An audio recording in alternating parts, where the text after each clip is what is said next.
तो दोस्तों, public, private and government enterprises chapter में आपका पहला टॉपिक आता है forms of business organization. What is the name of the chapter? Private, public and global organization. And the topic number 1 is forms of business organization. यानी कि अगर हम किसी बिजनेस को करना चाहें, हम कोई बिजनेस करना चाहते हैं, देखो इस दुनिया में ना पैसे कमाने के दो तरीके हैं। या तो आप किसी के लिए काम करो या फिर अपने लिए खुद के लिए काम करो।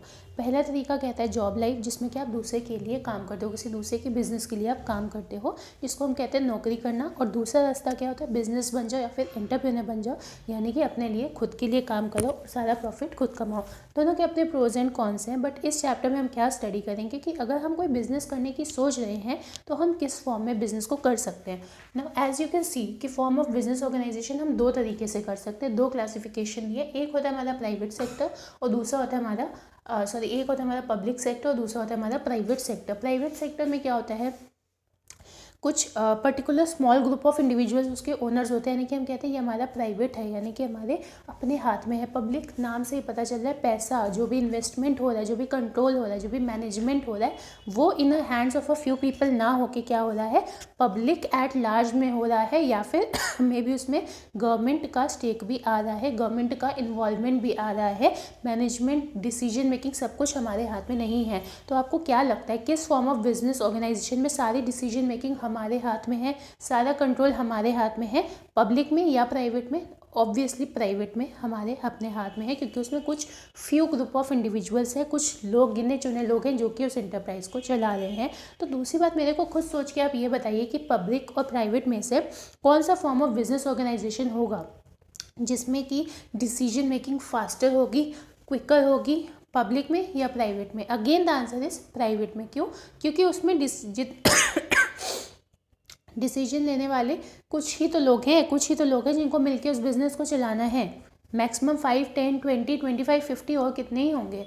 पब्लिक में क्या होता है, टाइम लग जाता है, क्योंकि हमारे अपने हाथ में डिसीजन नहीं है। वो डिसीजन हो सकता है हमें पब्लिक ओपिनियन लेना पड़े, हमको गवर्नमेंट कंसेंट लेनी पड़े। तो यानी कि टाइम टेकिंग होता है पब्लिक वाला बिजनेस चलाना। ज़्यादा कंप्लाइंसेस किस में आती है? पब्लिक वाले में आते हैं। प्राइवेट वाले में क्यों नहीं आएंगे? क्योंकि आप उसमें खुद ही का अपना पैसा लगा रहे हो, राइट। पब्लिक वाले में कौन पैसा लगा रहा है? गवर्नमेंट हो सकता है आपको कुछ स्टेक बाय करी हो, या पब्लिक ने उसमें पैसा इन्वेस्ट किया होगा। क्या इतनी डिटेल में अभी समझने की ज़रूरत नहीं है, ये हमने आपको जनरल आइडिया दिया है पब्लिक और प्राइवेट बीच में डिफरेंस क्या होता है। तो अगर हमें कोई भी बिज़नेस करना है तो हम सोच सकते हैं कि हमको प्राइवेट फॉर्म में जाना है या पब्लिक फॉर्म में जाना है। तो मेरे को एक बात बताओ, जब भी आप कोई नया बिजनेस सेटअप करने की सोच रहे हो तो सबसे पहले कौन सा ही फॉर्म आप उठाओगे, कौन से फॉर्म में बिजनेस करना पसंद करोगे? नेचुरली प्राइवेट में करना पसंद करोगे, because it is just a initial stage of your business. अभी अभी आप बिजनेस को शुरू कर रहे हो, अभी तो आपने चलाना शुरू किया है। So naturally will start with a small amount of capital में भी, एंड आप बहुत ज़्यादा अपने ऊपर नहीं चाहोगे कि कंट्रोल्स, कंप्लाइंसेस, रेगुलेशंस आए, राइट।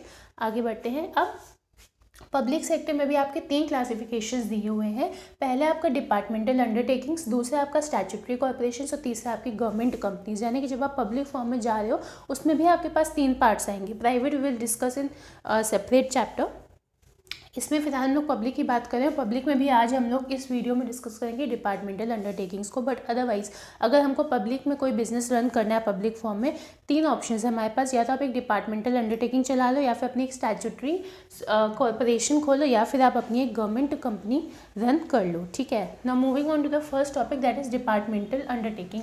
क्या होता है एक departmental undertaking? Now departmental undertaking पहली बात या तो कि सेंट्रल या स्टेट गवर्नमेंट का पार्ट होती है। नेचुरली पब्लिक की बात होती है तो गवर्नमेंट तो आएगी ही आएगी। सेकंड पॉइंट इसमें क्या दिया हुआ है, under the direct control of the ministry, यानी कि हमारा इस पर कुछ कंट्रोल नहीं होता है, इसको कोई ना कोई मिनिस्ट्री रेगुलेट कर रही होती है। इसका बेस्ट एग्जांपल आप ले सकते हो रेलवेज़ का, या फिर पोस्टेज एंड टेलीग्राम्स का, या फिर डिफेंस का। तो ये सब क्या है, पर्टिकुलर कंसर्न मिनिस्ट्री से रेगुलेट हो रहा होता है। फॉर एग्जाम्पल डिफेंस सेक्टर किससे ही जाएगा, मिनिस्ट्री ऑफ डिफेंस से रेगुलेट हो रहा होगा। इसी तरीके से जो हमारा रेलवेज़ का पूरा बिजनेस है उसको कौन सी मिनिस्ट्री कंट्रोल करी होगी?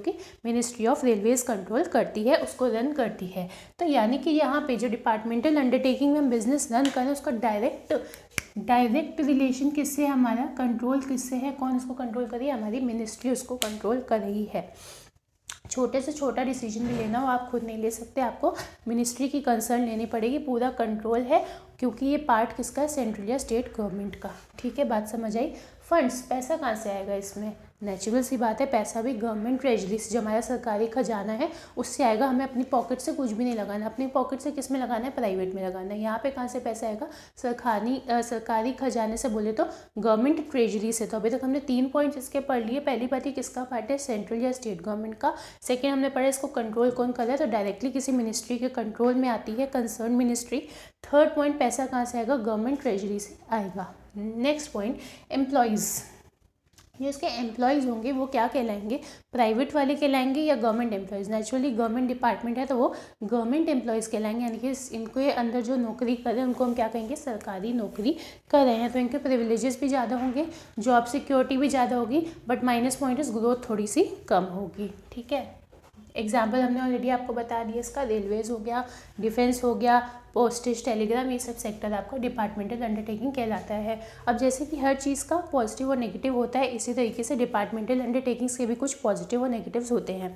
अगर मैं मेरिट्स की बात करूँ तो पहली बात, इसमें कंट्रोल इफेक्टिव रहता है। क्यों? क्योंकि इसमें एक बंदा डिसीजन नहीं ले रहा है या कुछ गिने चुने लोग डिसीजन नहीं ले रहे, जो कि अक्सर गलत हो जाते हैं। लेकिन यहाँ पे कंट्रोल कौन कर रहा है? मिनिस्ट्री कर रही है। गवर्नमेंट के कंट्रोल में तो नेचुरल सी बात है, बहुत स्ट्रॉन्ग डिसीजन मेकिंग होगी, बहुत ही ज़्यादा इफेक्टिव कंट्रोल होगा, right. So that is the first positive point कि यहाँ पे कंट्रोल कैसा होता है? अपना इफेक्टिव होता है। Second point is public accountability. Public accountability क्यों आई? अकाउंटेबिलिटी का मतलब क्या होता है कि हम आपको आंसरेबल हैं। अगर हमने ऐसा डिसीजन लिया तो क्यों लिया, क्या सोच के लिया, आप पब्लिक को जवाब देने वाले हो। क्यों दोगे? क्योंकि इसमें पब्लिक का पैसा इन्वॉल्व है, गवर्नमेंट उसमें अपना स्टेक लगा रही है, इसलिए यहाँ पे अकाउंटेबिलिटी थोड़ी बढ़ जाती है in comparison to private sector, जिसमें कि घोटाले के चांसेस भी ज़्यादा होते हैं। ठीक है। Third is suitable for national security. Natural सी बात है, अगर कुछ भी इतना इफेक्टिवली कंट्रोल में किसी मिनिस्ट्री के कंट्रोल में आ रहा है जिसमें हमारी पब्लिक अकाउंटेबिलिटी ज़्यादा है, तो डिफेंस जैसा सेक्टर जो होगा वो हम प्राइवेट को कभी नहीं देना चाहेंगे, पब्लिक में देना चाहेंगे, और वो भी डिपार्टमेंटल अंडरटेकिंग्स में। हमको ये सब प्लस पॉइंट दिख रहा है तो उसको हमने एज अ डिपार्टमेंटल अंडरटेकिंग बनाया, ना कि हमने रेलवेज़ को कोई गवर्नमेंट कंपनी का फॉर्म दिया, ना ही स्टैट्यूटरी कॉर्पोरेशन का। इनके बारे में भी हम अगली वीडियो में डिस्कस करेंगे। लेकिन कुछ कमियाँ भी हैं, everything is not well, right. कुछ ना कुछ नेगेटिव पॉइंट भी होते हैं। खुद सोचो क्या ही नेगेटिव पॉइंट हो सकता है।